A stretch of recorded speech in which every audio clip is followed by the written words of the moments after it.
Good evening. Welcome to the Stephen Knight Show. Hope you're having a wonderful Monday. Hopefully it'll get a little bit better for you right now.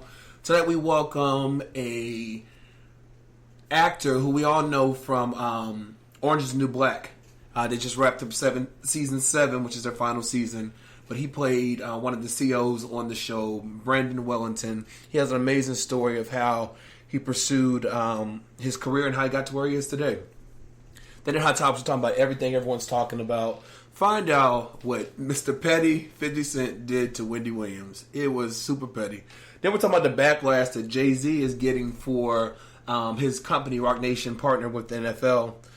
There's a lot of fallback. And supposedly he tried to convince JD, Jermaine Dupri, not to take the same deal.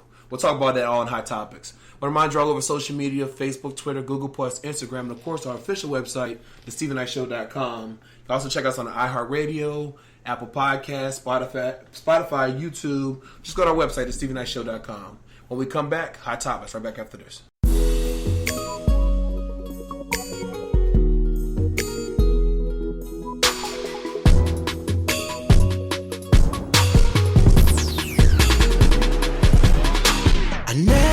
Felt like this before. This life feels incredible.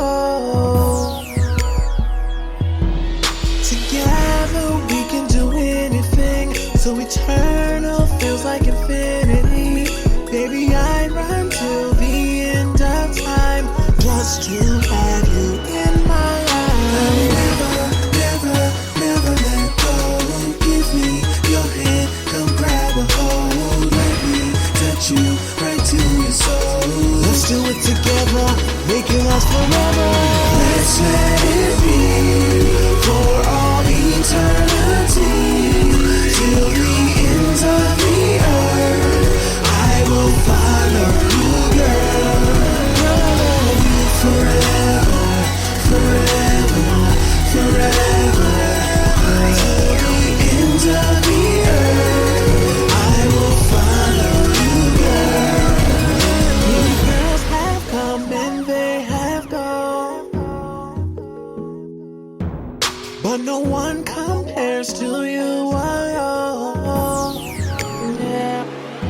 So baby, I'm trying to make you see our future feels like a fantasy. No doubt this love is here to stay, and I know you feel the same way. Never let go. Give me your hand, come grab a hold. Let me touch you right to your soul. Let's do it together, make it last forever. Let's let it be for all eternity. Till the ends of the earth, I will follow you, girl. Love you forever, forever, forever. Till the ends of the earth, I will follow you, girl. Day I felt to be everything you thought you'd ever need. I love you forever. I love you forever. Girl, I love you forever. Promise I'll always be true, 'cause can't nobody do it like you. I love you forever. I love you forever. Girl, I love you forever. I love you forever. I'll never let go. Give me your hand, come grab a hold. Let me touch you right to your soul. Let's do it together, make it last forever. Let's let it be for all eternity. Till the ends of the earth, I will follow you, girl. Forever, forever, forever. Till the ends of the earth, I will follow you, girl. Forever.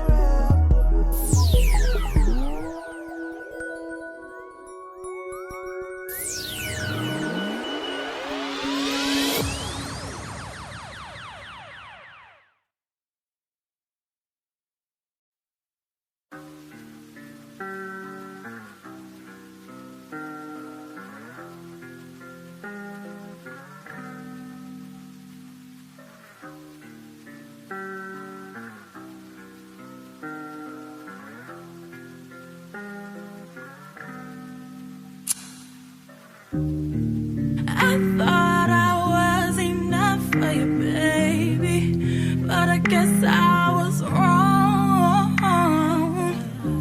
What does she got that I ain't got? What can she do that I can't do? I got the beauty and the brains, but love made you go insane, and now you wanna walk away and give all your love away. I put in the time, and you're still not mine. Ooh, you're so stupid, baby. I'm the baddest. You could have had it. How could you lose me, baby? I'm the baddest. You could have had it. How could you lose me? Was it worth it? I hope that it was worth it. Please tell me it was worth it. I wanna know, I gotta know, 'cause my stomach is hurting and my heart is aching, and I keep on praying that you are mistaken. Ooh, she can't talk how I talk. She can't walk how I walk. Ooh,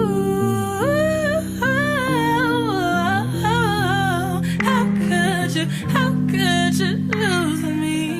Baby, I'm the baddest. You could have had it. How could you lose me? Baby, I'm the baddest. You could have had it. How could you lose me?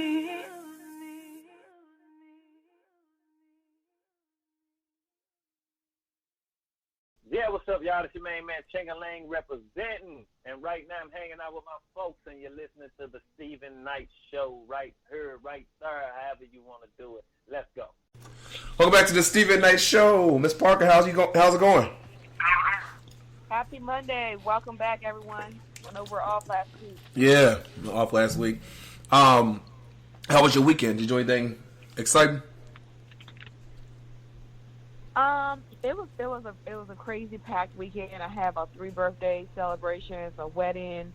I honestly don't really remember how and why the weekend went so fast. But Yeah. it was great. There's a lot of celebration. You know, it's my favorite thing to do is be with my friends and celebrate the things they have going on in their lives. So, Right. I'm always my schedule's always packed, especially this time of year. It's a lot of birthdays. But my trainer and friend Kaya got married yesterday. Mm-hmm.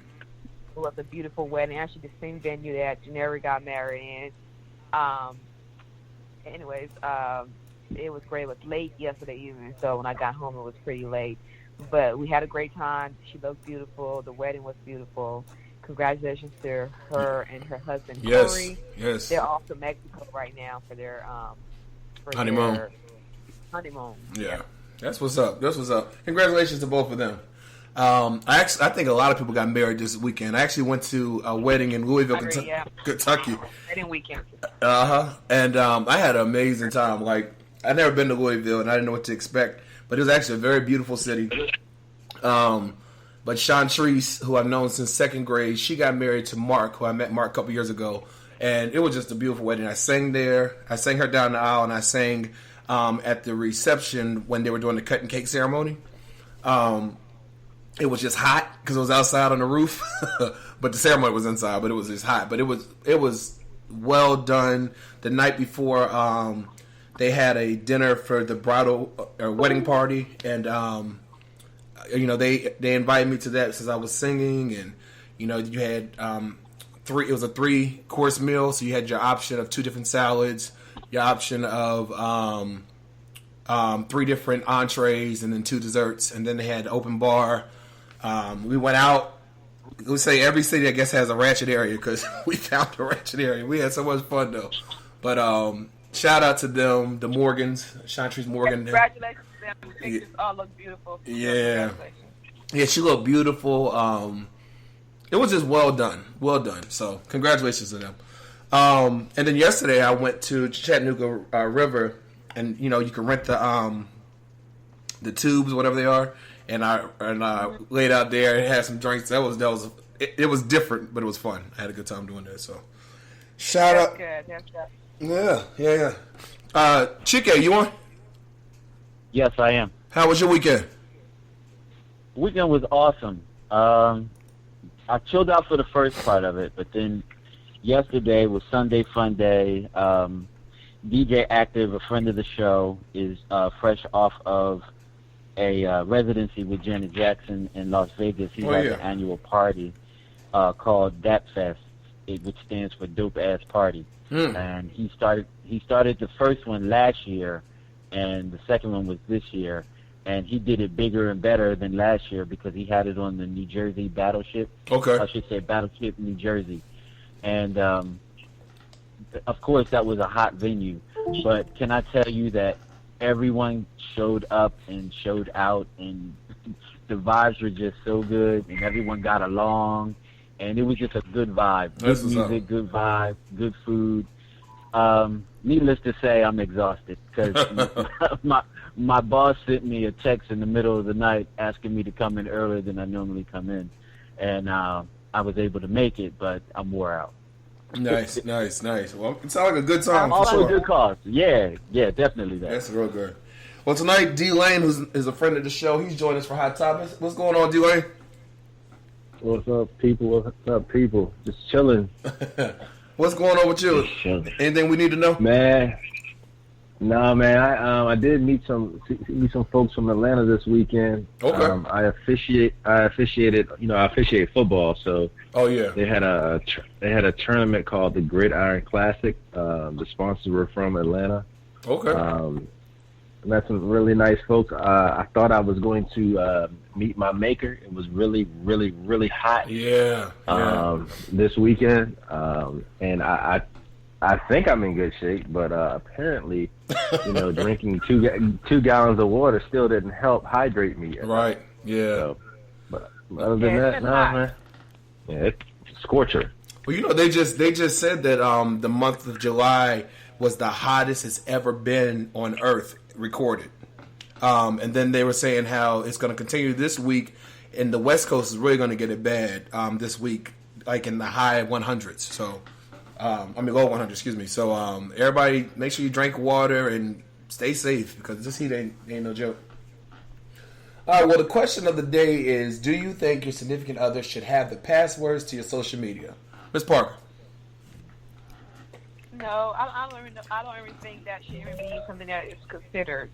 If you don't trust the person you're with to have their own social media and their own lives, one thing that annoys me about relationship and relationship advice is that everyone seems to forget that everyone should come into the relationship whole. Mm-hmm. You should have your own life, your own friends, your own fun, everything to make you happy first. Then you share that with your partner. So if you have your own life, you're going to want some privacy with your own life. You're going to have some friends to chat with. And if somebody wants to check your phone, every communication that you have with someone, you shouldn't be with them. I agree. Lane. Yes, sir. Again, my take on this is very, very simple.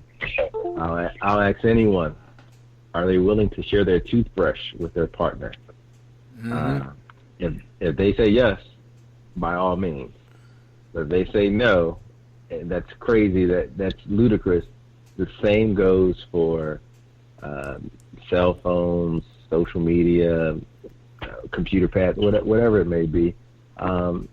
If you don't have trust, you really don't have a relationship. And on top of that, if you go looking for something and you find it, then you have to deal with it. So just let it be. Yeah. Chike? Yeah, I'm not for it. I believe in privacy. Not privacy as in anything to hide, but just privacy as in we weren't born out the same womb. We are both separate individuals. Right. And you have your life, and I have my life, and we're better when we can come together. I think that break in privacy actually tears down the relationship. Yeah. If I know every aspect of your life all the time, what are we going to talk about? That's true. That's true. What are we going to grow to if I know everything already? That's true. That's true. You know, one thing I don't like also is when couples have like a joint Facebook page. Like, have your own. You know what I mean? Have your own. I don't know. I think you have to have. There's a lot you do together, but you have to have your own individual lives as well. Again, so you have something to talk about, and I know, Miss Parker, we've had this conversation that you said you like a man that can say, "Hey, come hang out with me and my friends." Not always, you know, they're coming tag along with you and stuff like that, but they have their own situation going on as well. I think that's important. You know. Yeah, I think, you know what, I think that people forget that having their own life. Like, anyone who says to me, like, I want you to be my all, immediately, I can't. I already know it's not going to work. Yeah. I don't want to be someone's everything. That's too much of a responsibility. That, to me, that means that you have not worked on your stuff. Yeah. If you're looking for someone to complete you and I have to be your all, I'm automatically turned off. And I attract a lot of needy men because of that, because I'm so opposite from that. Right. You have to come in with your own stuff, with your own friendships, your own wholeness, your own everything. I'll share yours with you and you share mine with me, but I'm not looking for it in you. It's about sharing happiness, not seeking happiness. Right. So to me, it's important, and having your friends that you can go out with on Saturday night. I'm not going to be checking your phone. Have fun. I'll see you when you get home. That's healthy to me. Mm-hmm. Then want to go everywhere with the person, be with them all the time, looking through their phones. I can't even process it. Yeah. It's ridiculous. I agree. Well, tweet us at home, Stephen Knight Show, SHO, and let us know, do you think your significant other should have passwords to your social media accounts? All right, so hot topic. So there's been a lot of feedback and response once it was announced last week that Jay-Z's Rock Nation and NFL have joined together in a partnership. Many shared their thoughts on the latest venture, and it's safe to say not everyone was pleased. That when it was announced, Jay-Z allegedly also set to become part owner of an NFL team, which also received mixed reactions. Eric Reed talked to reporters this past Friday following the Carolina Panthers preseason game against the Buffalo Bills. When he was asked about his thoughts about Jay-Z becoming part owner of a team, he said Jay-Z claimed to be in support of Colin, wore his jersey, told people not to perform at Super Bowl because of the treatment of the NFL did to Colin, and now he's going to be part owner. Another reporter there asked him if he considered Jay-Z a sellout, and Eric responded, "It's approaching that." But what are your thoughts? Do you think he's a sellout for doing it? Also, Brian Michael Cox, he's a producer, a big producer here in Atlanta. He said that when when we had the Super Bowl here earlier this year, that the NFL had come to Jermaine Dupri with a similar deal, and Jay-Z called JD up and told him not to accept it. And so now they're saying he's a bit of a hypocrite. What are your thoughts, Ms. Parker? Well, I'm not going to comment on that because I don't know if that's true or not. What we know has been true is his partnership with the NFL and how he's going about it. I support it, even though I was a big and am still a big supporter of Kaepernick and Eric Reed. I think they're both outstanding citizens and representation of our community. I think that they are brave and courageous and inspirational, all of those things. I think there's a lot of emotions involved in it that they're not really in a place of, because I know how I react when I'm emotional. It's not from a place of understanding, but a place of reaction. And I think that Jay-Z is a bigger thinker than they are. I think that they are more passionate and compassionate, and they're more of heart, and Jay-Z is more head, right? And with that being said, I'll give you an example. Eric Reed still plays for the NFL. So if you feel like your employer is racist, I wouldn't be playing. I would quit my job. Mm-hmm. Yeah, that makes sense. So you're telling him not to partner up in a situation that's going to be more beneficial to black people in the long run, because he has part ownership in the same league that we're claiming we're not represented in. You want him to not take that deal or not move forward with that, but yet you play for them. So I think that's what I'm saying. It's not a rational thing. I think it's just more of an emotional outburst, and it's not being thought through. And I think that sometimes when you're so passionate and emotional and you do things from a place of emotion, thank goodness for Eric Reed and Kaepernick because they do, that you tend to lose track of the bigger picture and how things should be moving forward. And I think that's where Jay-Z is. He's like, okay, they took the first step by bringing attention to this problem. I'm going to move forward and bring solution to it. But I think that's being lost in emotional outbursts from not just the two of them, Eric and Kaepernick, but I think also from a lot of their supporters not really thinking things through. And I will consider myself a supporter of theirs. Okay. D-Lane. Man, this is one of those topics that hits me very hard. I've been a huge supporter of Jay-Z for such a long time that it's like nothing that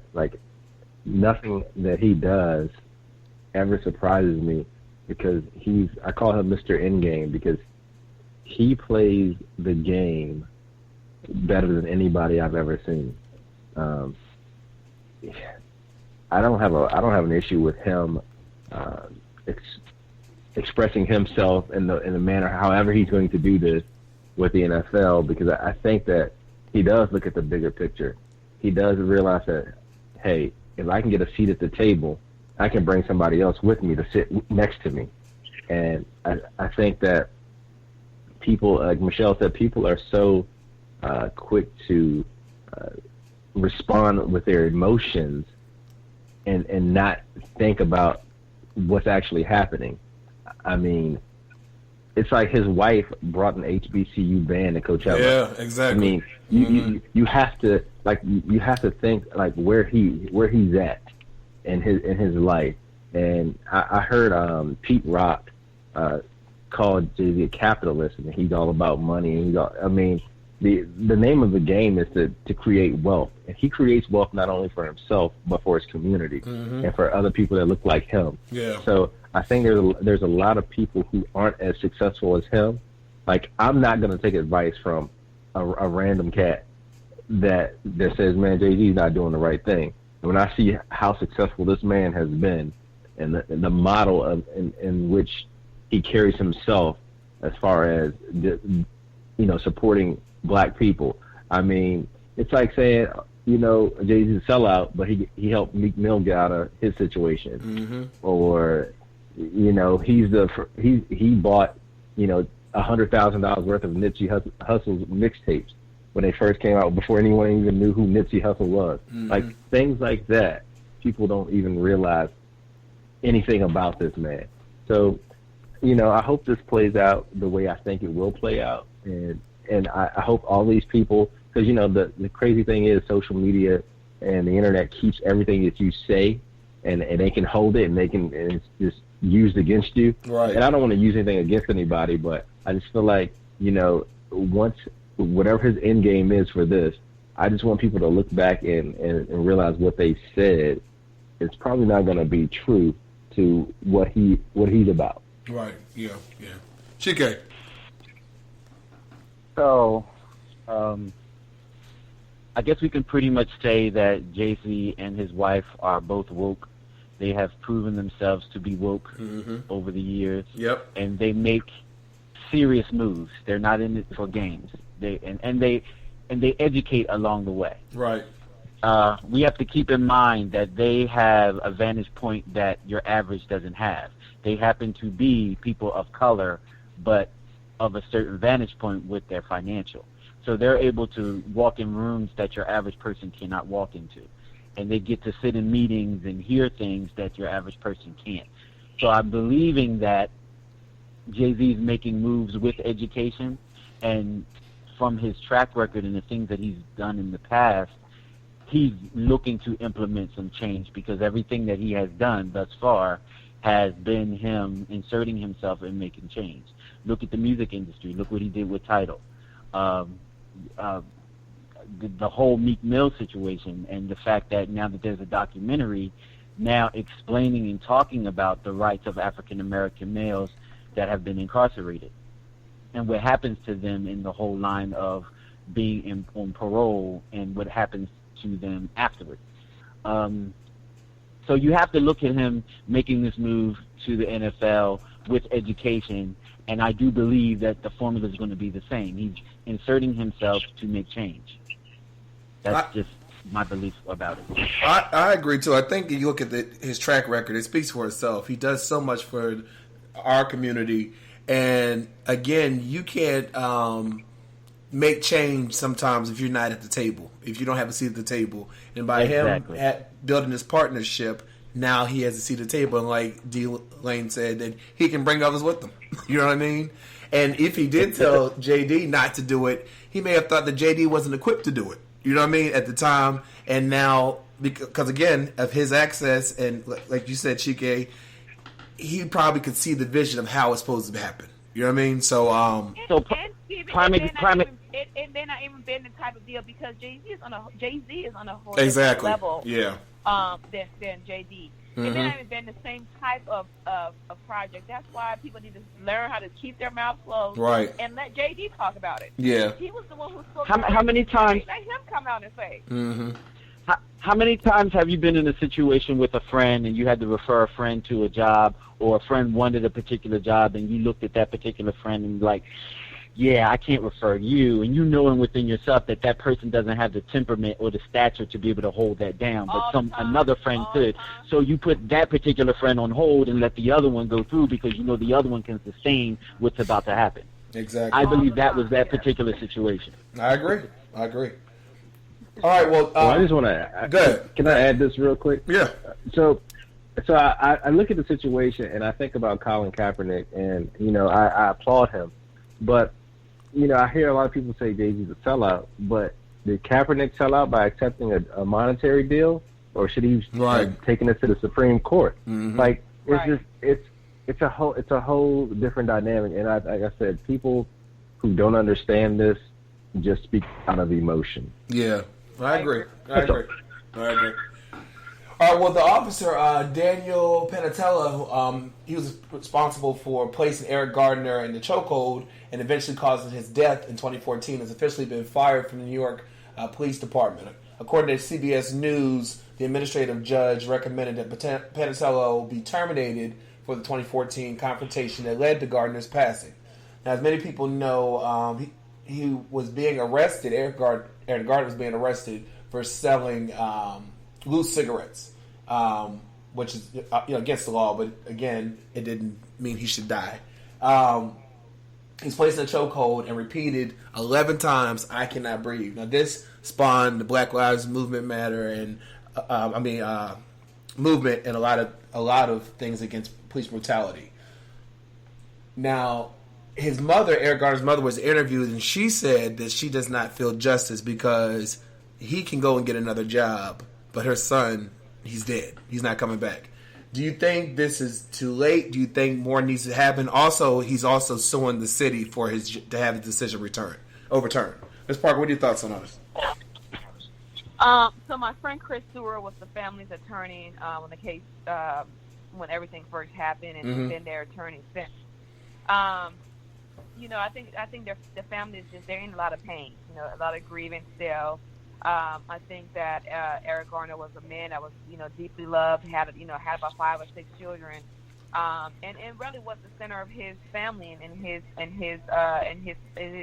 community that he's built around his family. So I think their loss had an impact.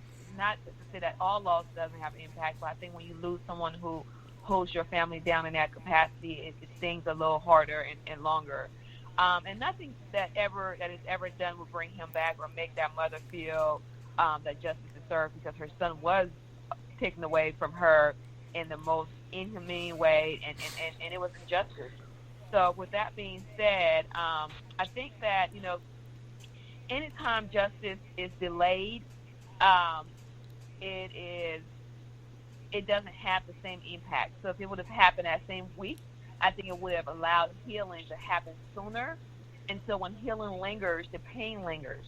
And all that time that they took, 5-6 years to fire him, has left the family in this limbo, right? And their pain was still there, and the healing couldn't take place. I just hope that now the decision can be finalized, that he's off the force, and that the family can at least rest with that and find some peace in that to start healing. But I don't think she will ever feel that justice is served. Yeah, that makes sense. I do know that they settled the case about 1.5 years ago.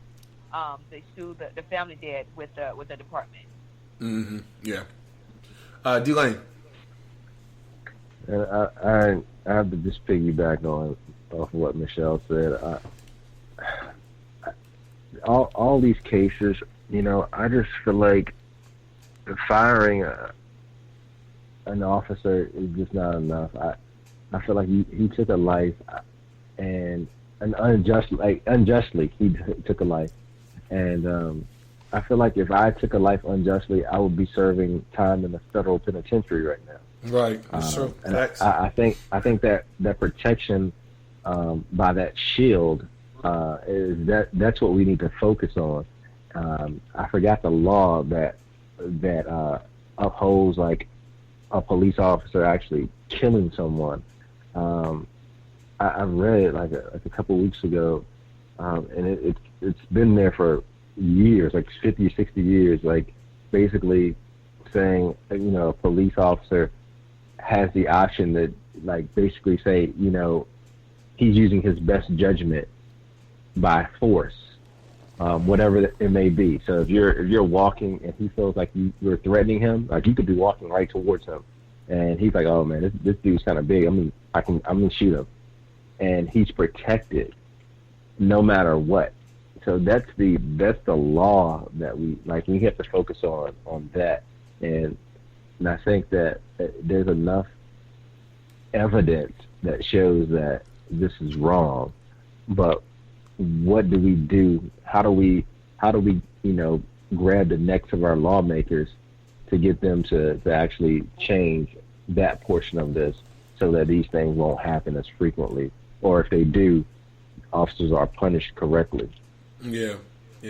I will say before Chike, I will say that Texas just passed a law that officer it's talking about how they can get in trouble if they use their gun, and they don't need, the only time they need to use their gun is if they're being threatened, they could die, or if someone's about to be extremely hurt. So they just passed the law in Texas, but we have 50 states. We need to do something about this. Chike, go ahead with your point. I'm sorry, can I add one more thing? As racist as Texas is, if you notice, we have the least amount of police issues coming out of Texas because Texas required all their police officers to be college educated. And I'm not trying to demean anybody who is not, but what it does is when you go through the experience of going to college, you're surrounded by people who are not like you, right? And it changes your perspective on, I think what the big issue with law enforcement is that it's people who feel small and powerless. And I think having some background in education and going through that process, it gives you a different level of who you are and how you present yourself in society, right? And your confidence a little bit better. If you can go through 4 years of school and graduate, you see things differently. And as racist as that state is, their law enforcement community and their law enforcement requirement is the highest standard we have in the U.S. So I just want to put that out there. Yeah, that's good. Good point. Chike? Yeah. And also, too, in my experience in where the city, Camden, New Jersey, where I'm from, there was an ordinance as it related to being a police officer. You could not be a police officer if you were not from the county in which you were servicing. So therefore, the people that you were policing basically were your neighbors. So you had to have some type of connection to them. It wasn't like you came from, 2 counties over and you came to police the poor county. You had to be from the same county in which you were servicing. So therefore, it made it like basically an enforced neighborhood watch, basically. So you knew the people who you were policing. You walked the beat. You saw these people every day. So there was a personal connection. It's not just like, you pop up on the street and you don't know anyone in the neighborhood, so it's easier for you to be aggressive or be forceful with this total stranger that you don't know. 9 times out of 10, the way that they had it set up, when they had that enforced, was if I didn't know this kid or I didn't know this person, I knew your grandpa, or I knew your mom, or I knew your aunt. I knew someone in your family, so therefore I had some type of connection to you, so therefore I wouldn't shoot you or choke you out. Right. More compassion. Yes. Well, something definitely has to be done. But listen, before we take a break, Catrice Barnes, she was a friend of the show. She was on our show earlier this year. She was a music director, a long-time music director at Saturday Night Live. And when she was on the show, I remember that I thought she had beat cancer. And that's what she claimed, which a lot of people do because they want to speak their healing. But unfortunately, she passed away today. She had battled breast cancer for 20 years. And so passed away at the age of 54. Our thoughts and prayers with her family, with her everyone that knew her. She did amazing things, worked with some amazing artists. She was just an amazing person. So our thoughts and prayers with her. And Chike, anything you want to say? I know you want to say something about her as well. Yeah, she was just such a positive spirit and a positive soul. Yeah. I will miss her tweets in the morning. Just every morning, she was just always like a ray of light. And because of who she was and what she accomplished, and her energy is what made me reach out to her to see if she wanted to be on the show. Yeah. To just help, facilitate that energy, because that's what I'm about. That's what I love. And that hit me hard when you told me that. Yeah, that was very sad to read that. Well, again, our thoughts and prayers with their family, and we'll be right back after this. Spending time getting to know some things. Yeah, major vibes. You're playing my favorite keys. Yeah, on my mind, I got you on repeat. Yeah. Day and night, you're singing your song for me. I haven't loved somebody, gave somebody my time, it flew right by me. Love somebody, touch somebody, so right you crept up on me. Love somebody, gave somebody my mind, you drive me crazy. Love somebody, touch somebody, so bright. You could be my sofa, baby, sofa. I'll call you my sofa, baby, sofa. You could be my sofa, baby, sofa.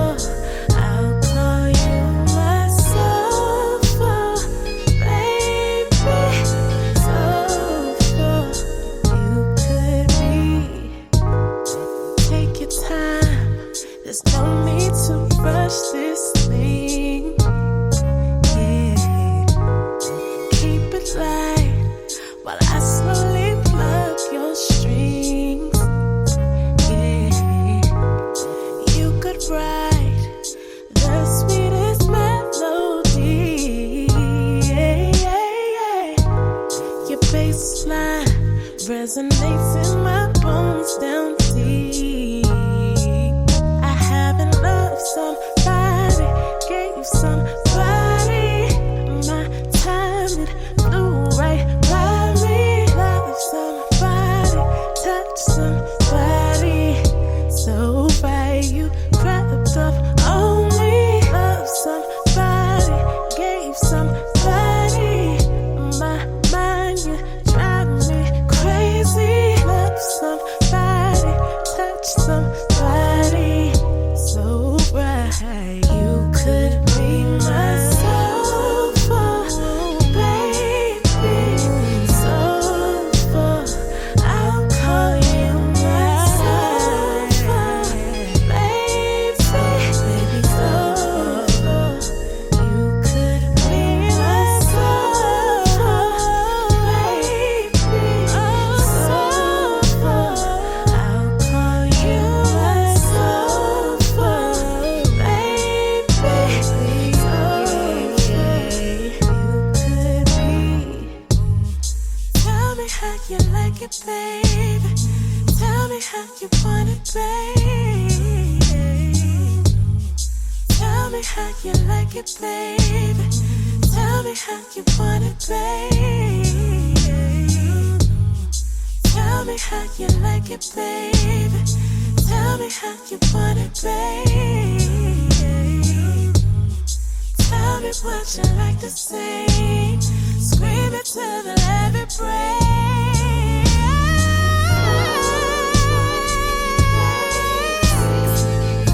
Be myself, baby. Be myself, baby. You could be myself, baby. So I'll call you myself, baby. So you could be.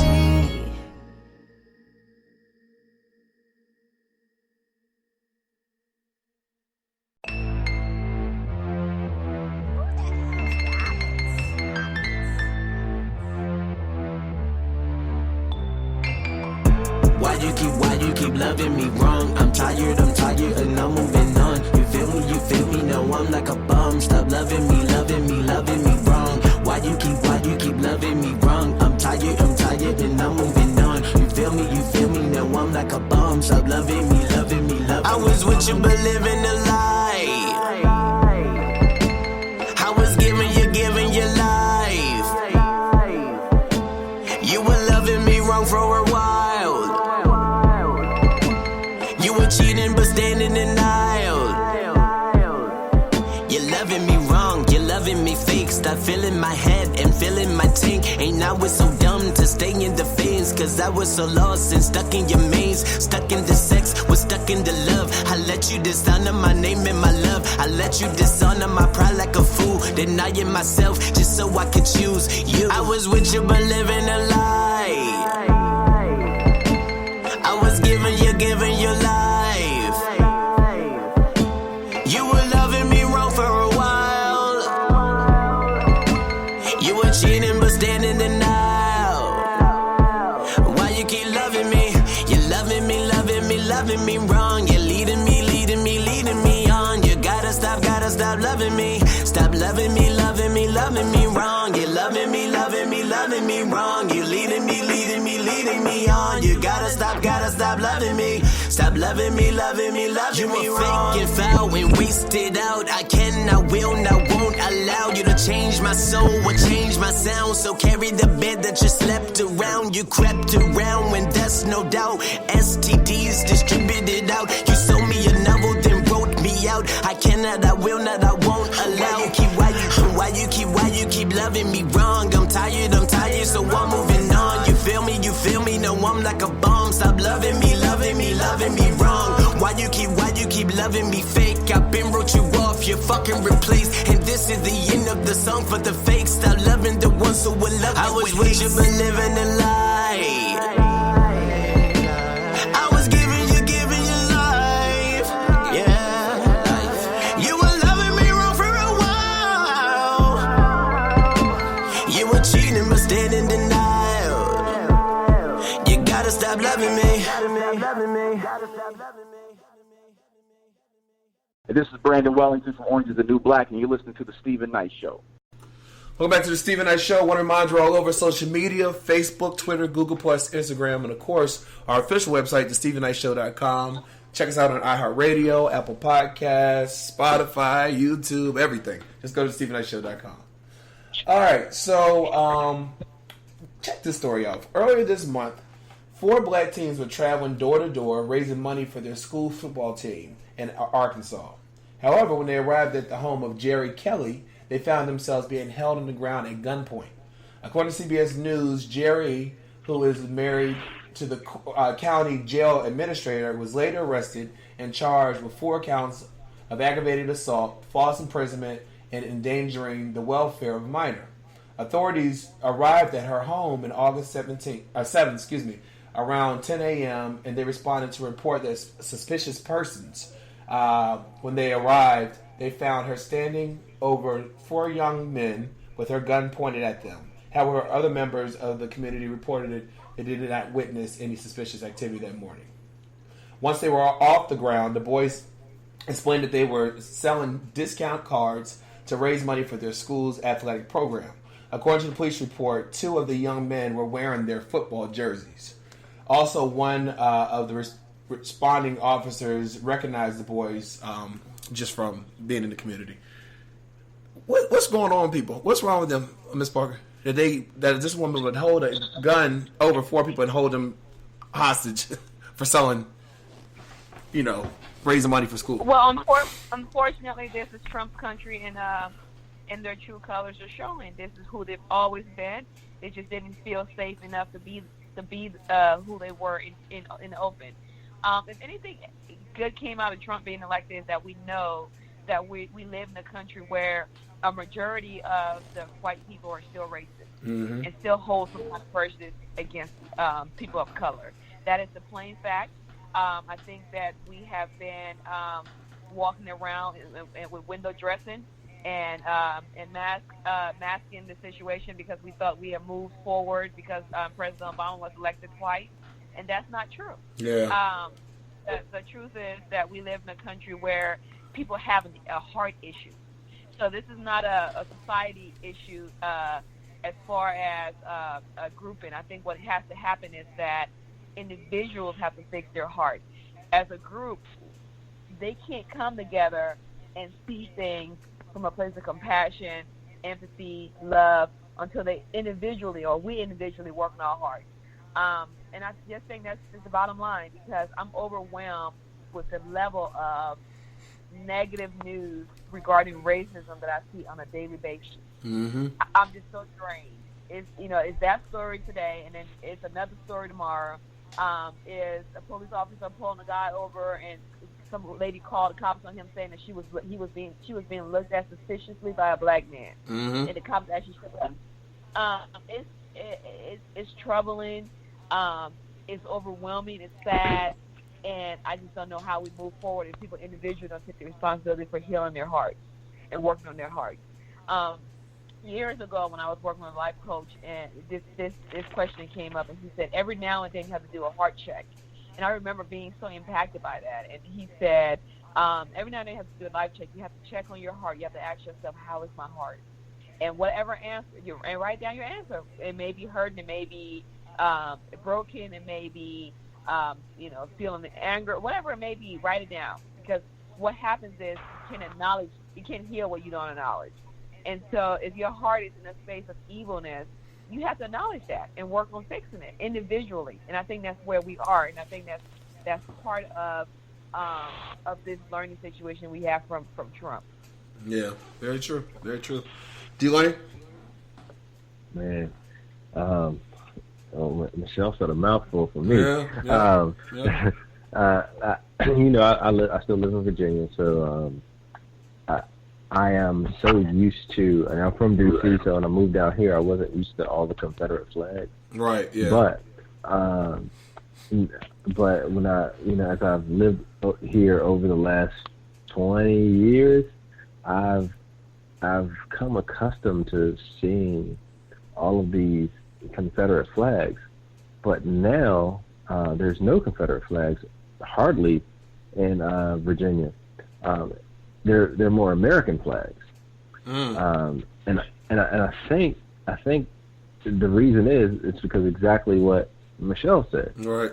These people, like that person that we're discussing, they feel more comfortable saying that America is right along what they believe in now. So they feel comfortable with doing things like this. But as I like to remind all the people that are around me who are like that, I said I'm not my great granddaddy or my granddaddy. Exactly. You better say it again. Say it again. I'll give you this word. And I think that it's. I was in a wedding a year and a half ago, and the guy was white. I was his best man. His grandparents and his parents did not participate in the actual ceremony. Wow. Because of me. Wow. And they told him that. And he said that I wasn't going to change who I wanted to be as my best man because of that. That's crazy. So it takes people to make change, and you know, as long as there's good people, and I always say I vote for good people. I don't want to vote for this person is Republican, Democrat. I vote for good people and people who have a proven track record to me, because I think at the end of the day, the better person for the job is the one with the better heart. So you do have to check your heart, and you do, like this person that pulled a gun on these children. See, I am the person that I don't like to read stories like this, because I am the person that if I'm ever in that town or close to it, I want to go pay a visit. That's just who I am. Yeah. And I can't change that, because I have a thing like you can't do that to kids, and now those kids are traumatized. Yeah. Forever. Yeah. And they can't get that back. They're part of their innocence. Their innocence, exactly. Mm-hmm. Yeah, that's true. Chica. You know, I'm so sick of all this racist stuff. I really am. My understanding of people now, just like Ms. Parker said, they feel more comfortable because of that person that's in office, and the talk and the rhetoric and the actions are becoming more commonplace. So some of us are getting used to it. I realize that all of this stuff comes from a place of fear. What all this stems from is the minority, which is the Caucasian people, feeling like they're going to be squeezed out or eradicated.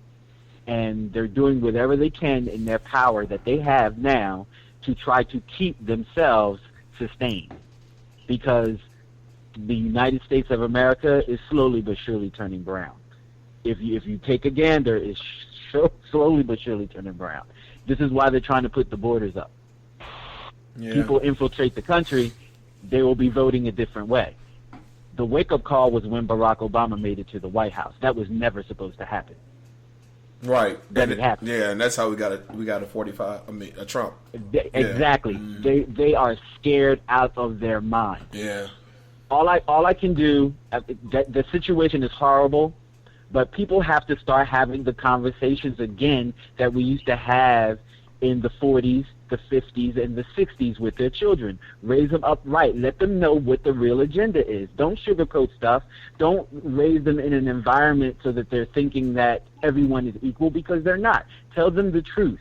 I was raised with, son, you have to pay a tax, and the tax is for being black. When you walk into the room with 200% instead of the 100%. Yeah, exactly. Walk in there ready to kick ass and take names. Mm-hmm. Be militant with your children if you have to, but they need to understand that education is the shield and the sword to get where you want to go.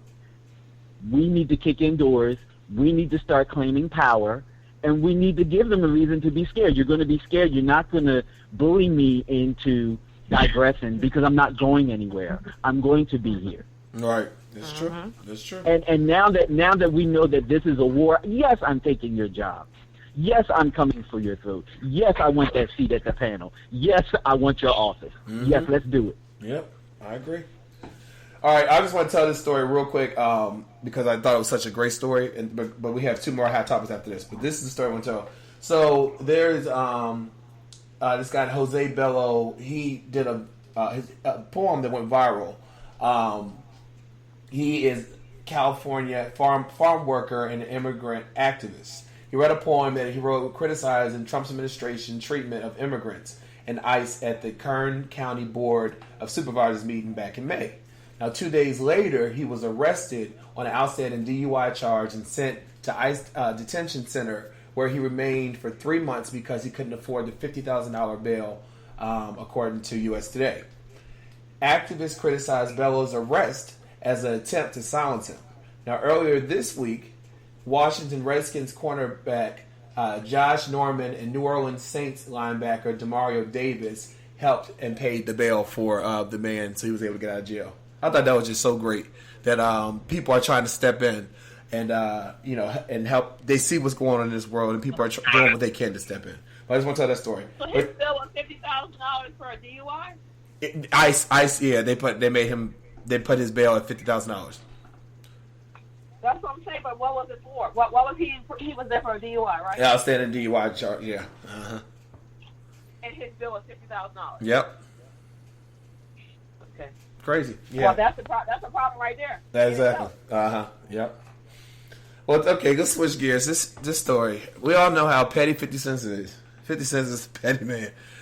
All right. So it's no secret that he does not like Wendy Williams at all. When she was going through, the divorce and passing out on TV and all this stuff she was going through in the what she said in the sober living environment, he made it known that he was not going to let up on her. He's still going to tease her body, all this stuff. Well, Wendy, she's been out in the streets, as she says, Wendy in the city. She's been going out, hanging out with Cardi B and all these other people. Well, she attempted to go to his pool party. He had this big pool bash over the weekend, and he made sure she couldn't get in. He posted a video of her not being allowed to get in and put, "You can't just show up to my party if you've been talking about me. Bitch, wait outside." Is that petty or not, or what? What are your thoughts, Parker? I think they're both toxic. Bad for society, bad energy. I have no thoughts. They need to grow up. Both of them. Okay. D-Lane. 50 Cent is king petty. Yes. He is probably the pettiest person that I've ever witnessed. I mean, he oh man, from Jarod what's Tierra Marie. Mayweather, Tierra Marie, he will do it to you, and there's nothing that you can do about it. Nope. Just don't put yourself in that situation. That's all I gotta say. Don't mess with him. Don't borrow no money from the man either. Oh, please don't borrow no money from him. Chike, what are your thoughts? So, do you ever notice that he really does really outlandish things around power time? Mm-hmm. It's time for power, and he really gets crazy around power time. Yeah, I think it's in bad taste. As a man, that's a female. It's just bad taste. Yeah. He should have been gracious. Actually, what he should have did was made a deal with her and said, you can have access to this party. How about you have the cast of power on your show and we talk about it to help promote it? That's what he should have did. My thing, even if he didn't want her at the party, it's one thing not to allow her to come to the party. You don't like somebody there, you don't want to come. But then to put the video of her being denied and talking, I think that was just too much. I think he does too much. He does too much. He should have been a gentleman. He should have been gracious. Seriously. Yeah. All right, well, our last story. So, unexpected pregnancies can be a lot for people to digest in most cases. Well, there's one woman, this is being according to Q13 Fox. Her name was Danette Glitz. She was in pain and thought she had kidney stones because she had them before. And so she went to the doctor and expected to have surgery for these kidney stones. Turned out she was pregnant with triplets and gave birth via C-section. Her and her husband already had 2 kids, so they weren't really trying to have any more. But they welcomed their the 3 kids named Blaze, Gypsy, and Nikki, and they were healthy babies and whatnot. Can you imagine how much your life would change by having 3 instant babies, not knowing you were pregnant, Ms. Parker? No, but I don't. I have a hard time believing that. I did watch a news documentary on a subject similar to this. Well, it was about this, and it talked about how it's really a case of denial more so than not knowing, because anybody who has been through trauma is able to kind of. With trauma, you do 2 things, right? You confront it or you deny it. And they're saying that when something like this happens, you're not prepared for it. It's almost like you're going through trauma. When you're pregnant and you know there's no way you can afford it or whatever the case may be, it's a big deal. that some women have a way of kind of denying it to the point where they can't even acknowledge it. And I can see that because I think the mind has a way of doing that to you. Because there's no way. There's no way physically that you cannot know that you're pregnant. There's absolutely no way. I'm a woman. I'm telling you there's no way. Because even just your monthly cycle, when it changes, and there are some times when it changes, and it may be a 2 or 3, maybe a 2 or 3 days later, a week later, and the date changes. Your physical body changes, like the way you feel. Like there is no physical way you can be pregnant with 3 babies and not know you're pregnant. 1 baby to say. So I don't think it's possible. I think it's more of a mental issue than it is a physical issue. But congratulations to them. Yeah. I thought there was a group of women who it was a small percentage of women who can be pregnant and not know it. Like later in the pregnancy. I thought it was something. I don't know. I'm not a woman, so. But your physical body changes. There's no It's not possible. It's not possible. I think the documentary where she talked about how the psyche works. Okay. I think it's more in line with it than it can't be physical. It just can't. Okay. All right, D-Lane, you're a father. What would you do if you had 3 instant? All right. So I will say this. My cousin, her name's Brandy. She was pregnant and we were at the pool. And she was like, "Man, my stomach is hurting." And I mean, we were at the pool. We were, drinking, and she was like, "Yo, I'm having like crazy abdominal pain," and lo and behold, she was 37 weeks pregnant. Wow. She'd gotten her cycle every month, and she didn't look pregnant at all. Mm-hmm. And when she had my little cousin Jason, I was like, "What in the hell just happened?" Wow. So I don't know if she there's no way that she knew because she had a child already, and there's no way she would have been like drinking and doing other extracurricular activities. Right. But so was the baby born underweight? Because I guess when you're trying to process the fact that you can have a baby that is 3 or 4 pounds in your body, in your stomach. He was like a little under 5 pounds. Wow. Okay. Yeah, because I remember 37 weeks. I remember hearing there is a small percentage of women who get pregnant and have no clue they're pregnant, and they like don't find out until the baby's almost ready to come out. I remember hearing something, but I gotta look into that. But no, I know it happens a lot, and I understand that. But I just don't think I still think it's a physical thing. And Michelle, if I wouldn't have seen it with my own eyes, and I am still in shock by that to this day. Like I told her, there's no way you didn't know, and she was like, "What are you talking about? Like you were there. Like she did. Her appearance did not change at all.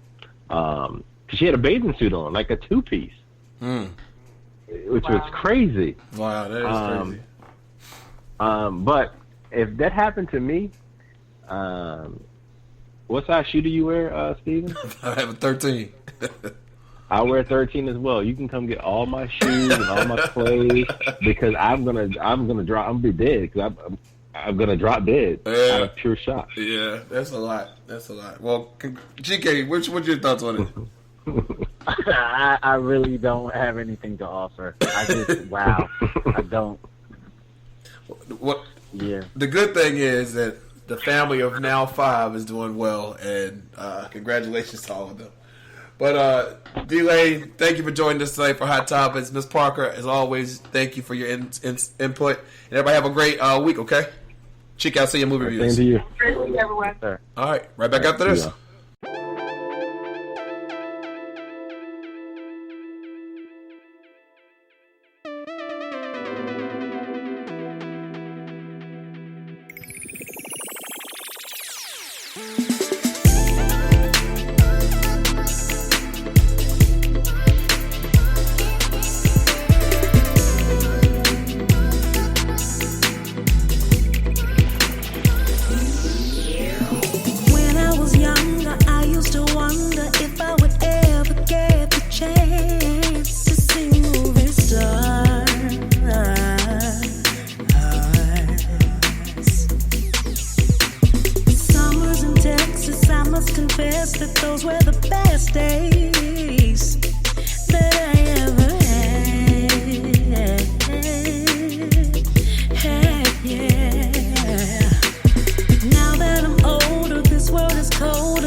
phone started ringing, cause I was singing, but I was flying so high.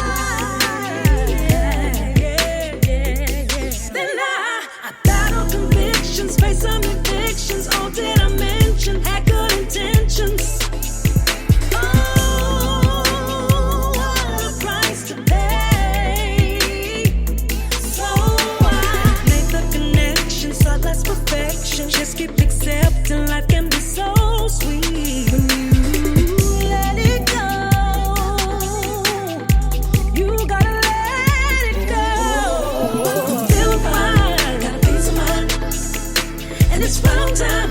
It's time to shine. 'Cause I know that I am what I'm supposed to be. 'Cause I know that I am what I'm supposed to be. Oh, I'm feeling fine, I got a peace of mind, and it's right on time. It's time to shine. 'Cause I know that I'm what I'm supposed to be. Oh, I'm like what I'm supposed to be. I never go back again. No, never go back again. Oh no, never go back again. No, no, never go back again. I never go matter what they tell me. No, I'm never turning back to where I'm supposed to be. I never go back again. No, never go back again. No, I never go back again. Yeah, never go back again. I never go back again. Never go back again. I ain't going back no more. Got a peace of mind, and it's right on time. It's time to shine. 'Cause I know that I am what I'm supposed to be. 'Cause I know that I am what I'm supposed to be. I'm feeling fine, I got a peace of mind, and it's right on time. It's time to shine. 'Cause I know that I'm what I'm supposed to be. I'm what I'm supposed to be.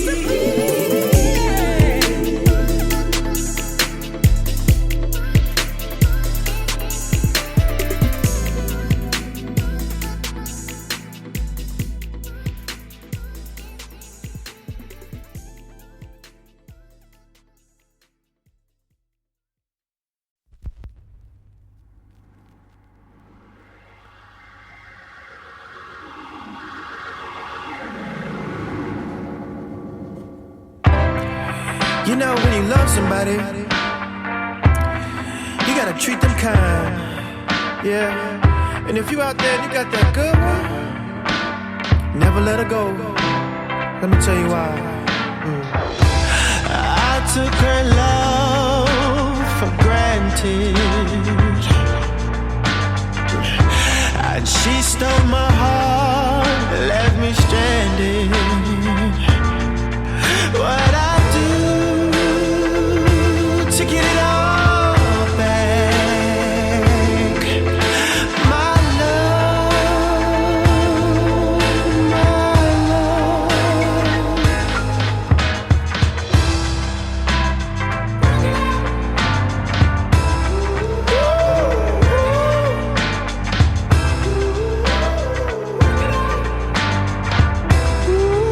Yeah. Last time we kissed, oh, I'll treasure.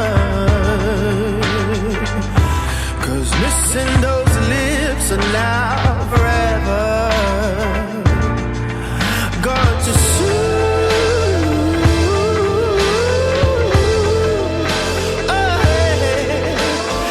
Just to get that moment back, baby, it's driving me crazy. Yeah, I gotta work it out. Yeah, yeah. Protect that woman, protect her heart, yeah, treat her right, yeah.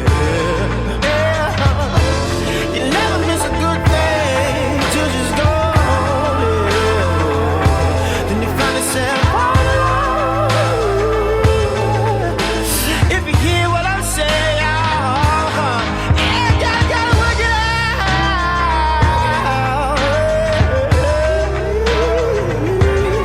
yeah.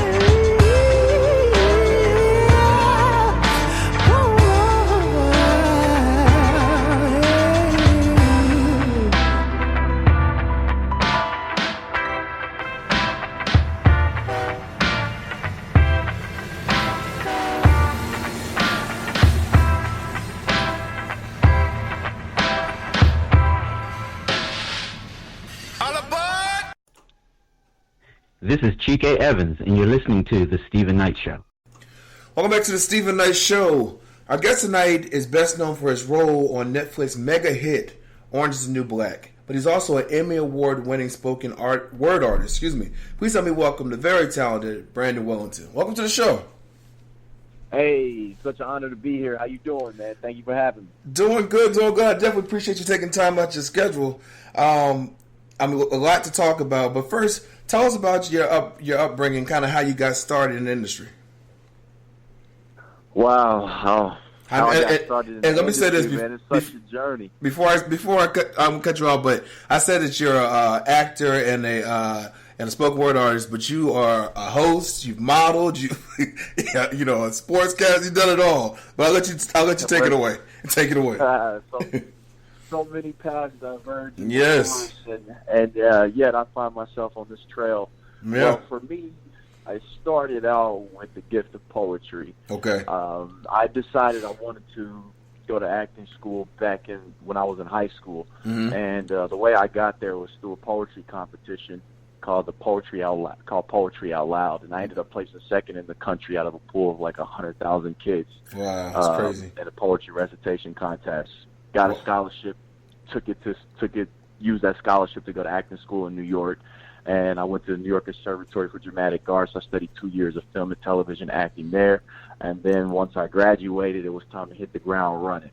Yeah. And it's interesting because things didn't happen right away for me, like, oh, you jump right into acting. I found myself able to utilize so many more of my other gifts when I first got started. Yeah. And, I'm trying to figure out the inception point. There was so many things. I started off doing a lot of short films. Right, exactly. Films, working on building my reel. You don't always start at the top, and you can't be afraid to get started. So for me, I would just hone my craft by working on off-Broadway plays, doing student films. And then eventually what had happened was a couple friends of mine, we all lived together. We put together a pilot, about 4 actors living together trying to break into the industry.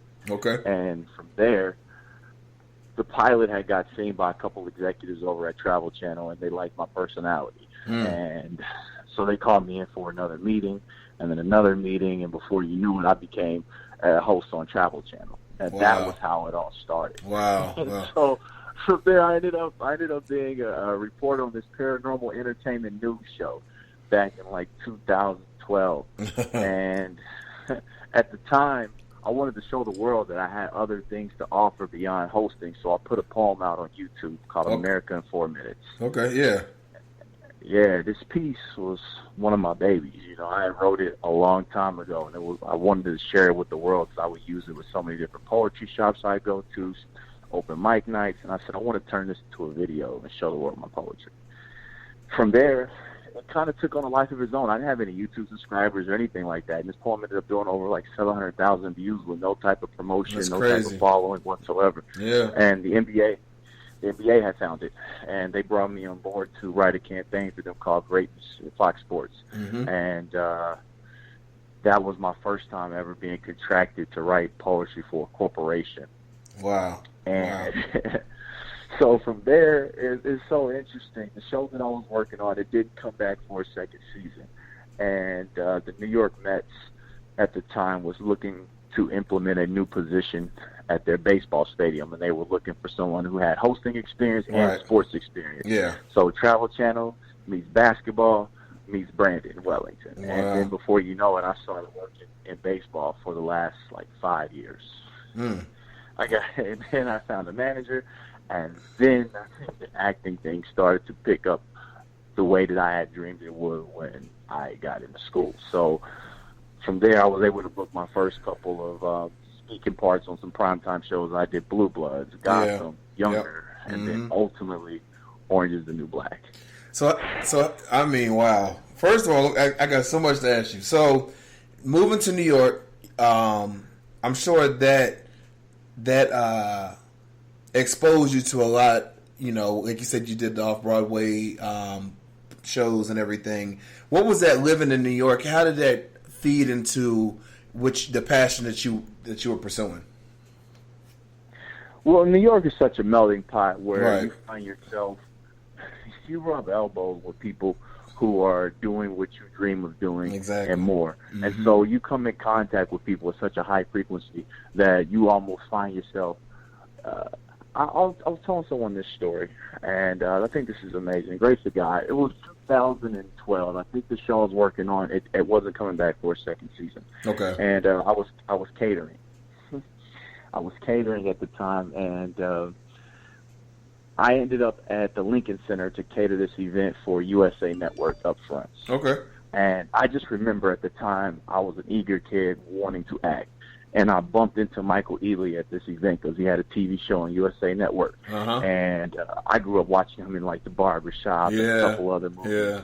And I'm like, Michael, I'm a big fan, and, do you have any advice for an aspiring actor? You do this. You run into these people all day. Exactly. And he told me something that sounds cliche, but when you hear it from someone that's doing it, it means so much more. He said, whatever you do, don't quit. Yeah. And he ended up taking a picture with me, and he wished me the best of luck. Fast forward, like 7 years later, I remember being at Lincoln Center that day, and I said, man, one day I'm going to be an actor here. I'm going to be here doing an event, and I'm going to be on the other side of the fence. But for today, I'm catering. Yeah, yeah. And fast forward 7 years later, we had our premiere party. Right. Orange is the New Black in the same exact place where I was catering 7 years ago. And I cried. I'm not even gonna lie. Yeah. I mean, it's like a full circle moment. Where I was. Right. Yep. Yeah, it dawned on me where I was. Yep. I'm sitting inside of the theater, and then, the theater goes black, Netflix rolls, episode 1, season 7 starts airing, and then it hit me. I said, oh, my God. Wow. So I'm at the same place where I was at with Michael Ealy. Well, you got that advice. And I cried. I cried. I was like, man, God has been so good. I mean, because when you're going through it all, you're doing this gig, and this not renewed, you kind of lose track of, I'm sure in that moment when you're there as the actor, you're like, it probably just all that went by you, and then you're there like, wow, I'm here, I made it, or I'm where I need to be. Did you feel that? Did you feel like where you needed to be at that moment? I felt as if there was a bit of synchronicity happening. Yeah. And it was a moment to where your past meets your present, meets your aspirations all at one time. Yeah. And when you find yourself in a position like that, it's like I have such a different relationship with the theater that we were in. I remember coming in through the side entrance because we couldn't come in through the front. Wow. And we weren't allowed to really talk to talent, but I didn't care. I was like, I don't care. They put they're going to be future colleagues to me. I know I'm not supposed to talk to them, but they're going to be future colleagues. So I'm going to ask all the questions, and if I get fired, then so be it. Right. Right. And so I just remember being like, I was the help, man. I would take your napkin. I'd give you champagne. Would you like this to eat? And then I come in this time walking down the red carpet. Right. Wow. Right. Then I come into the talent entrance, and I always find it interesting because, and then people there who are working the event, I always make time to talk to people that are working these events, right? And seeing what they're up to and how they're doing, how their day is going, because I was that person, exactly. And I know that they always have rules where they say, "Oh, you shouldn't talk to such and such. You shouldn't talk to such and such." But people there have dreams, they have aspirations as well, and if you can take a moment or two to impart just a little bit of love to someone else that's trying to come up, it gives them that type of belief that they belong as well, too, exactly. And that they have something that goes beyond what they're currently doing. Not that there's anything wrong with catering. I love it. Right. But if you want to do more, it really helps that if someone who's doing what you dream of doing takes a second to just acknowledge you. Most definitely. So let's talk about Orange is the New Black. So how did you get on? How did you get the role? Here's the truth, man. So it had been maybe a year since I had booked anything in the acting side. Okay. I think the last thing I did was Younger, and it was like a year before my audition for Orange is the New Black. And sports started to take off for me in a way you're doing everything. That the acting wasn't. And I was trying to decide, should I jump full speed ahead into the sports world Right. and just run because the door was opening. I just wrote a piece for the Miami Heat on sports that I got nominated for 2 Suncoast Emmys for writing and for performing. And then the Miami Heat had put my name in the ear of the Brooklyn Nets, and they called me to talk about a sideline reporter position. Wow, yeah. And they called me the day I was in the audition room, Orange is the New Black. And I remember sitting in the waiting room. I get the phone call, and I asked for like 5 minutes to go outside and take the call. I set up a meeting with the Brooklyn Nets. And at this moment in my mind, I said, you know what? This might be my last acting audition for a while. I think I'm going to take this sideline reporter gig and run with it. So I remember going in. I had my papers in my hand, and I just do my audition like every other one, blah, blah, blah, blah, blah, blah, blah, blah, blah, and I'm out. Here's my lines, here's that line, and I'm out. Thank you, and I leave. A week or 2 later, I get a call from my manager. She goes, hey, are you sitting down? I said, yeah, I'm on the train on my way to the baseball stadium. What's going on? She said, you booked the role, Orange is the New Black. Wow. Wow. Right. She said, yeah, I'm serious. I was like, wow. For real? She said, yeah. I was utterly shocked, because you go on so many auditions, you never know which one you're going to exactly. to do them and throw it away. And at that time, I had been on hold for a couple other roles, and I just wasn't booking. And then eventually, I get it. And so now, I'm this little 14-year-old kid who wanted to be an actor, getting his chance to do his first recurring role. And now I have a meeting with the Brooklyn Nets coming up, and they were aware that I had booked this role, and they asked me that if we were to hire you to be a sideline reporter, would you be willing to put behind everything else you're working on to focus solely on this? Nope. Listen, man, this job is saying a lot. I know the right answer. Right. Absolutely. I love nothing more than this opportunity. But there was this kid in me who was like, you cannot sell your dreams short. This is why you did all the high school plays. This is why you did the student films. This is why you did the off-Broadways, the one-offs. This is why you had those conversations with Michael Ealy when you were a cater waiter. Exactly. You have that opportunity now. Do something with it. And so I told them I'd like to finish up what I committed to doing for season 6. And then from there, we'll finish filming in December. The season doesn't kick into full swing until after Christmas anyway. And I don't think it'll be much of a conflict. So we'll figure out a way to work it out. It's not what you tell a multi-billion-dollar corporation. Exactly. You'll figure out a way to work it out. We'll figure it out. No. But it actually turned out to be okay. Okay, good. They referred me over. So they ended up hiring another guy from Indianapolis, Indiana, to be their sideline reporter. I like to think, and it's probably not true, but I like to think my audition was so good, they had to get another brother from my Exactly. They had to go back to your hometown. Right. And I'm proud of him. His name's Michael Grady. He's a great guy. Okay. And shout out to Michael. Brooklyn Nets had ended up referring me over to the NBA G League, and they said, hey, you had a great interview with the Brooklyn Nets. They wanted you, but there were some conflicting issues with schedule. Right. We'd like to hire you to host a weekly show for us, and it won't conflict with what you're doing. Well, see, it worked out then, yeah. So I ended up hosting a weekly show for the NBA G League for the last 2 years and sideline reporting with them for the NBA G League Showcase and G League Finals, and now I'm like on ESPNU, NBA TV sideline reporting. And I was like, this is at the same time while still filming Orange. So this was all happening at one time, and so I was still able to go back and forth between sports and acting. And this past year I wrote a piece for the USA men's soccer team, a poetry piece. And I got to perform it live versus their game versus Peru for a cup qualifier back in last October. And then I started working on another piece for them this summer. So I'm still somewhat involved with sports, and I'm doing it from a poetic side of things where I'm writing broadcast opens as well. That's awesome. So Orange is the New Black season 7, that's out now for everyone to stream on Netflix. And so, a lot of people have mixed emotions about that show leaving because it was really the first binge-worthy show that Netflix put out. And so to see it go after seven seasons, what were your thoughts and some of the rest of the cast seeing it come to an end? Did people feel like it was time, or did they want to do it? What were the overall theme? Would you say?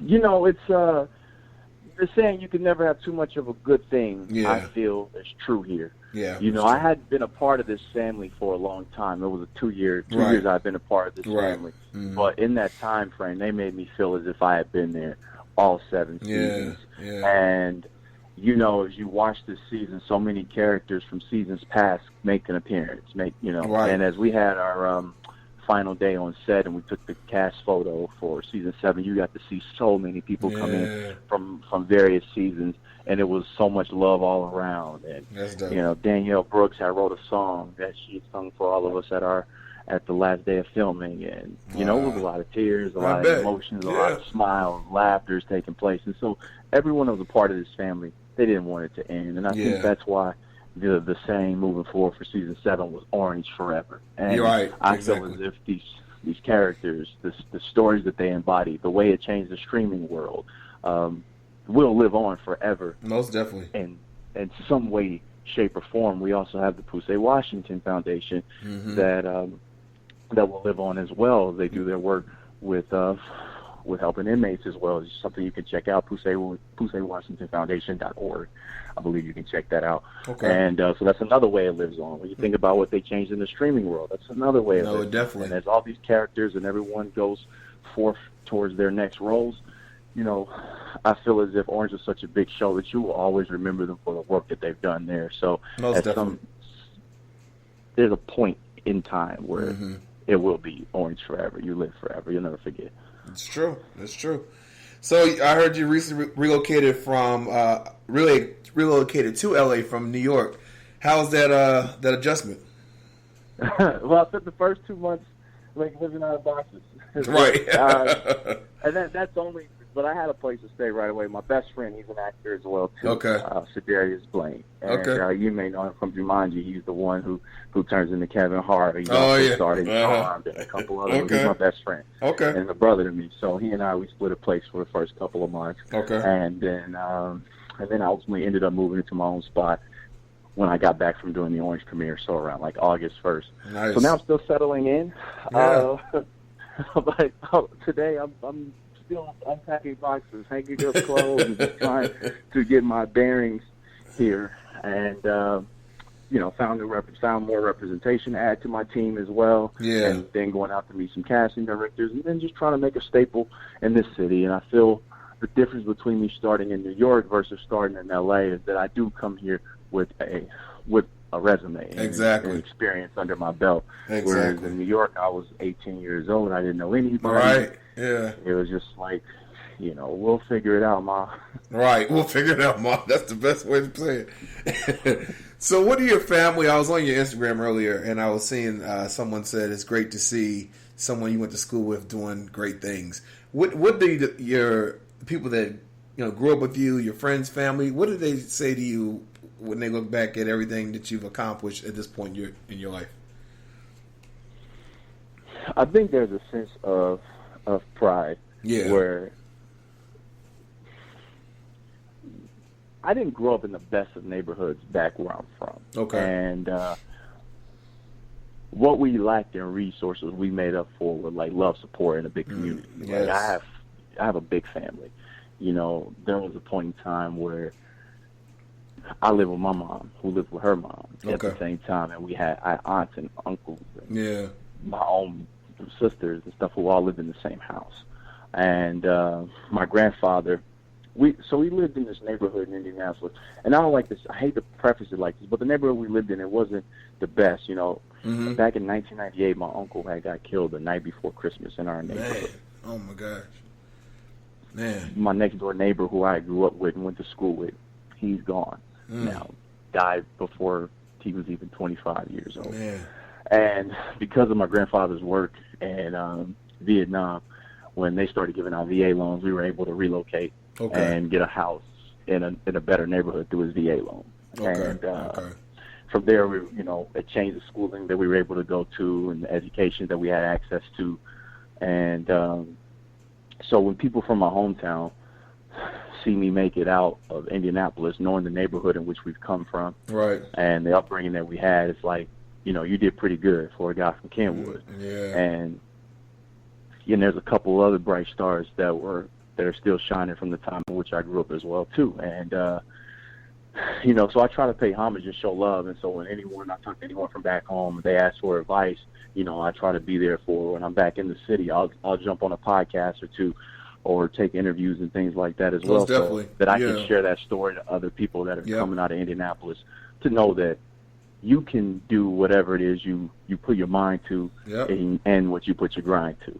And it's just a matter of you wanting more than what is in your immediate community. And you don't necessarily have to be a product of your environment. Right, yeah. You can use your environment to serve you and propel you into the next season that you want to go into. But it's just a matter of what you're willing to let go of to grab onto. That's facts right there. Well said. Well, listen, tell everyone where they can keep up with everything you have going on. I see the sky's the limit for you. Where can we keep up with you on your social media, website? What's the best way? Well, I'm at B_Wellington on Instagram and on Twitter. Okay. Also, you can find me at Branden Wellington on Facebook. That's BRANDEN Wellington on Facebook. And that's my YouTube as well, youtube.com/Branden Wellington. And I may drop a video or two here sometime soon. So, stay tuned. I'm still working on a couple of things. And, I'll keep everybody up to date as more things start to filter in. Please do. Thank you so much for taking time out your schedule and, settling to LA. But I want to thank you really, and thank you for sharing your story. It's inspiring, even to people that aren't pursuing, a field in the arts, but someone just, how everything can come full circle and you can achieve your goals. So thank you for sharing that story with us. And thank you for taking time out of your day to have me as a guest on your show. This is Branden Wellington checking in with the Stephen Knight Show. Thank you so much for having me. Thank you. Right back after this.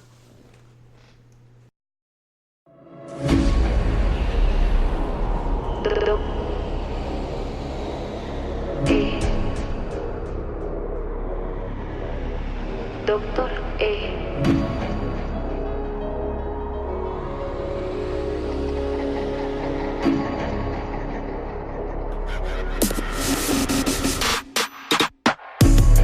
Been a long time coming out. I overcame all the drama now. I'm going strong on my bounce back. My setback got me on track. Now every day it's a new task. Face my fears covered up underneath the mask. I had to ease my mind from the crazy shit, adjusted for the perfect fit. Scars from my past, split surrounded with the counterfeit. All I need in this life is me. No stress, no pain, feel free. Look around, up and down, can't you see? All I need is me. Let me catch the grips, control my attitude, let me lock my lips. And when they pop the clips, I push the anchor down, then I rock the ship. Yo, I been smoking steady, tripping, get the sipping. Told them, listen, I ain't ready for the petty. When I dodge it, I stay ready. Fatal humble, keep it heavy, stay low key. Call me shady, I ain't with it. Tell them critics, I ain't with it. It was kinda hard for me to see. Dreaded pain turn to misery. Lack of love in the families. Jealousy from my enemies. I had to keep it going.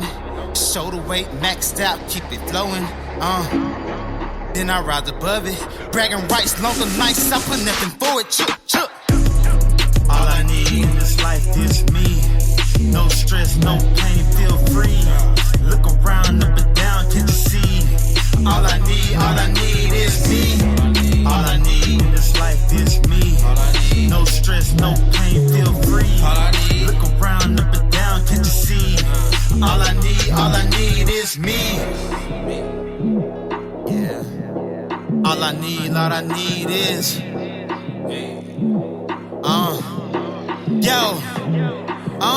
ain't nobody out here living for me. Ain't nobody out here living for me. Ain't nobody out here living for me. Ain't nobody out here living for me. Ain't nobody out here living for me. Ain't nobody out here living for me. Ain't nobody out here living for me. Ain't nobody out here living for me. This recovery. So now I'm headed to recovery. Way to recovery.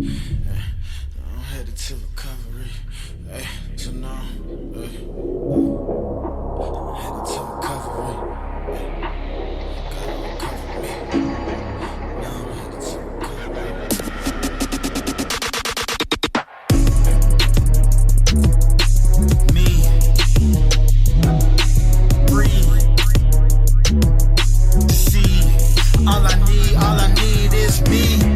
All I need in this life is me. No stress, no pain, feel free. Look around, up and down, can't you see? All I need is me.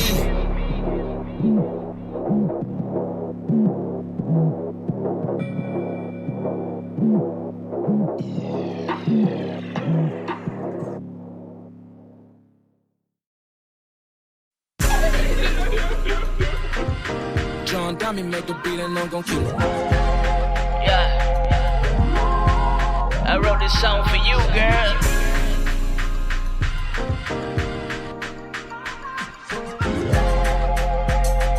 What up, baby?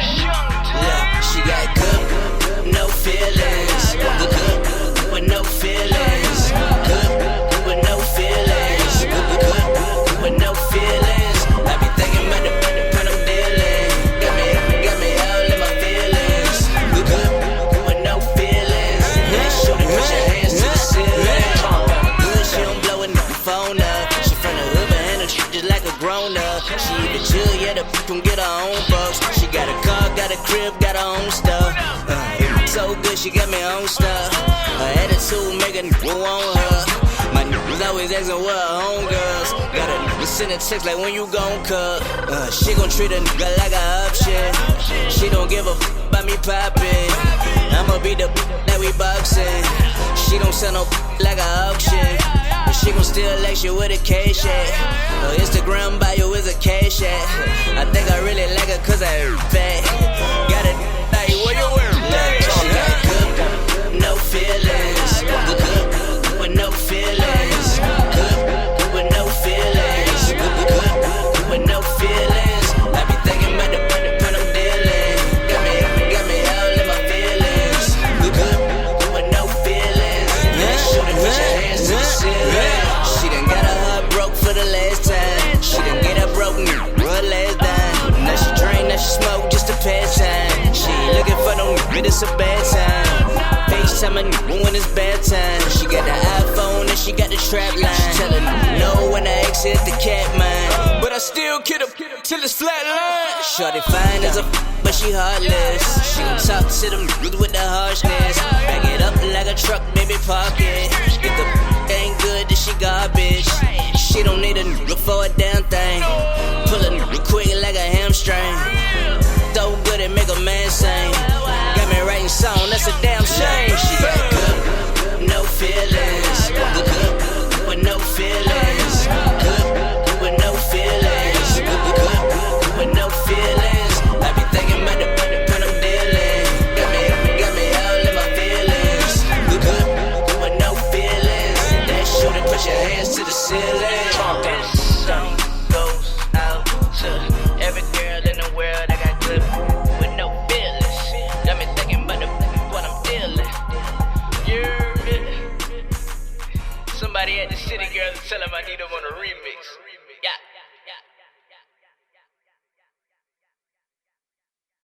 Welcome back to the Stephen Knight Show. Chike, I'll let you take away movie reviews. Yeah, so I saw one film this weekend. It's called Scary Stories to Tell in the Dark. And it's basically, it's a film based off of the book, Scary Stories to Tell in the Dark. And, of course, my favorite genre is horror. And this film basically follows the story of teenagers who find their way to a creepy old house where a young lady has stories. And the premise of the movie is, what if everything in the wildest stories became true? And lo and behold, for these teenagers, everything in these stories are coming to pass. And the story actually takes place on Halloween night when they go out trick-or-treating, and they run into bullies. And they're up against the bullies because every year the bullies seem to steal the children's candy. And they claim vengeance this year, and they retaliate against the bullies. And a chase ensues, and then they wind up at this house with this young lady who has these stories. And while they wait out, the girl reads the stories, and as she's reading the stories, they're unfolding and becoming true. I actually liked this movie. I thought that it was cool. It was refreshing. A little bit different from the horror that we're used to, in the sense that it's a story in a story. But I thought that was cool. You know how I like different things. I like for art to develop a little differently than we're used to. It makes it exciting for me. I appreciate that. That's what's up. This movie. Say that again. So that's what's up. Yeah. So the budget for this movie was $28 million. The box office weekend for them, they brought in $54 million. So I would say that this movie was a success. Of course, these movies aren't going to see the big numbers that these comic book movies or these hero movies bring in, but definitely anything more than what you put out is a win. So it was successful. It may not have reached number one, but it's still successful. I say check it out. It could be a good weekend movie, good date movie. Go see it on a matinee. If you're balling like that, go see it on a regular. I'm just saying. Movie prices are a little bit expensive. Not a little bit, a lot of it expensive, especially when you add the snacks and stuff. So, try to get a discount wherever you can. Or sneak your snacks in. What'd you say? Or sneak your snacks in. Yeah, I was going to say that. So a true story about that. So I always take a book bag in because I always sneak snacks in, but I do make it a point to contribute. One thing that is a standard for me is I will buy popcorn. Mm-hmm. And I may buy something to drink, maybe. The one thing that they have at the theater that I like are the little Slurpee slushies. Oh, yeah. Uh-huh. And what they don't allow for you to do is walk in with, a beverage. You can put beverages in your bag if they can't see them. But I do know that there are some theaters that actually want to check your bags. I tend not to go to them because I always have something stashed Get caught. in my bag. Yeah, So, yeah, that was the one film that I saw. I am also watching things on television. I'm watching Mindhunters. Second season has started, and if you go back to remembering what Mindhunters is, it's a series that follows FBI agents who actually start a profiling unit. So we're going back to last season, the first season of Mindhunters, is when they coined the phrase serial killer. And with them coining the phrase serial killer, there are three professional, well, two are FBI agents, one is a college professor, and they get together, and the college professor actually becomes an FBI agent, and they form a task force team, and they're actually doing a think tank as it relates to the psychology behind people that repeatedly kill, where they coin serial killers. And they start going around the country interviewing different people that have serial killed in jail to find out what makeup they have to do to make a profile of a serial killer. And they also use that information to try to catch other serial killers before they get far out of hand. It's very, very interesting. You have to stay on your toes, and you got to be but so smart to understand this show. It is hella, hella, hella good. I could not wait till the second season comes out. And I'll give you a little hint. In the second season, they are up to the Atlanta child murders. But they're up to the Atlanta child murders when they first started, not when the media told us about them, which I didn't know, that they started basically in the 60s. Very interesting. Wow. Wow. I'm sorry. Go ahead. No, go ahead. No, I was just going to say, too, they also talk about the politics of that case, too, and why we didn't find out about those children until later on, why it went ignored for so long, and what the agenda of the government, well, the Atlanta government was at the time during the beginning of those murders. So definitely a deep, deep show. Check that out. You were going to say something about this? No, I was going to say the two things I just watched on, I binge watched on Netflix. I watched this, it's called The Family. It's about this secret society that they show up as religious, a religious group, I guess. But Yes. it talks about how they influence politics and presidents and senators, and it's very interesting. This one guy, he was actually in it, and he gave his experience based. I guess he wrote a book about it. Then I watched Dear White People. I watched that in one day. The Family I watched in 2 days. Yeah. Dear White People I watched that in one day. This show was so good. This season was really good. Is. So I watched some other movies. I can't remember the name of it, but those were the two things that really, that got me. So, anything coming down the pipeline for you? Movie-wise, no. I'm not really enthused about anything. I'm watching Queen Sugar on TV, Animal Kingdom. Animal Kingdom really took a twist for me. Spoiler alert, if you don't want to hear anything, then step away. But they killed the main character, which is Smurf. They killed her. But the show is still going on, so I'm wondering where they're going to go from here. So I'm really, really keeping my eye on this show because it's such a dynamic show and it took a big hit. So I'm wondering where it's going to go now. A Black Lady sketch show on HBO. Those ladies are bona fide crazy. That show is so hilarious. If you haven't seen it, please check it out on HBO. A Black Lady sketch show. We're trying to get some of the ladies on the show, by the way. That'll be awesome. And what else am I watching? There's something else I wanted to mention. Oh, on Amazon, a new series called The Boys.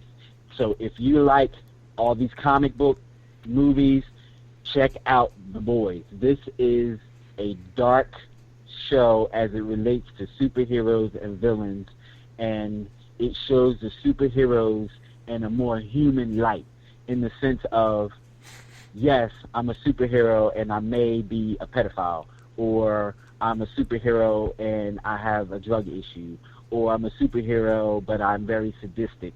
Not saying that those are the things that are in the show, but I'm just giving you an example of what's going on in the show. It's really, really deep, and it's really, really good, and the special effects are really, really good. Storyline is superb. Check it out.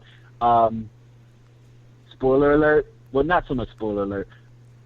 The cliffhanger is going to piss you off. I'm just telling you this now so that you'll know. It's that good. Okay. That's all I have for now. Yeah. All right. Well, as always, thank you for letting us know what to spend our money on and even waste our time watching and what not to. And have a great week. Thank you. All right. Right back after this. So much is going on around me. It seems that every nation is calling out for peace. Scared to look up because I heard the sky was falling down. So I'm urging just to live my life, just to make you proud. And I don't wanna go another day, and I don't wanna go another hour, I don't wanna go another minute without you knowing how much I adore you. I don't want this moment to slip away. Gotta tell you today, yeah. Oh, I'm gonna love you like it's my last chance. Nothing in this life is certain. The days are fragile as the heart I had to give. So I'm not procrastinating, not gonna keep you waiting. I'm gonna give you all the love that you deserve, and that's my word. I don't wanna Go another day, and I don't wanna go another hour, and I don't wanna go another minute without you knowing how much I adore you. I don't want this moment to slip away. Gotta tell you today, oh, I'm gonna love you like it's my last right now. wanna surrender right now. I'm gonna give you all of me right now. I empty myself right now. The repeat hosted by my name, DJ Unique, the baddest DJ in the land. I don't wanna go another route. I don't wanna go another minute. Oh, without you knowing how much I adore you. I don't want this moment to slip away. So I gotta tell you today. Oh, I'm gonna love you. Like it's